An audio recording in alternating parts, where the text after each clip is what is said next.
بسم اللہ الرحمن الرحیم۔ میرے عزیز بھائیوں اور بزرگوں، اللہ تعالیٰ نے قرآن مجید میں فرمایا، کیا تم، جس کا مفہوم یہ ہے، کیا تم اس دین کو جھٹلاتے ہو جو یتیم کو دھکے دیتا ہے اور مسکین کو کھلانے کی ترغیب نہیں دیتا۔ سورہ معاون میں اللہ تعالیٰ فرماتے ہیں، جس کا مفہوم یہ ہے، یاد رکھو، غریبوں، مسکینوں اور یتیموں کی خدمت ہی اصل ایمان کی پہچان ہے۔ سارے مدنی محمد صلی اللہ تعالیٰ علیہ وسلم نے فرمایا، میں اور یتیم کی کفالت کرنے والا جنت میں یوں ساتھ ہوں گے، اور آپ صلی اللہ تعالیٰ علیہ وسلم نے اپنی دونوں انگلیوں کو ملا کر دکھایا۔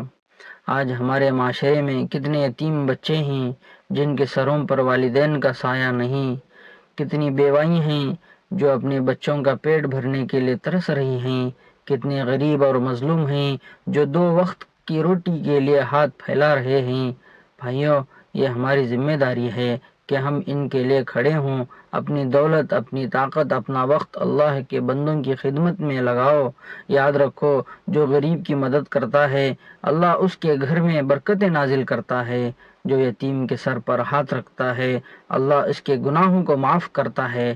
آؤ آج ہم یہ عہد کریں، ہم یہ وعدہ کریں کہ ہم اپنے علاقے کے یتیموں، بیواؤں، غریبوں اور مظلوموں کا سہارا بنیں گے، ان کا درد بانٹیں گے، ان کے لیے دعا بھی کریں گے اور عمل سے بھی ان کی مدد کریں گے، کیونکہ یہی انسانیت ہے اور یہی اسلام ہے۔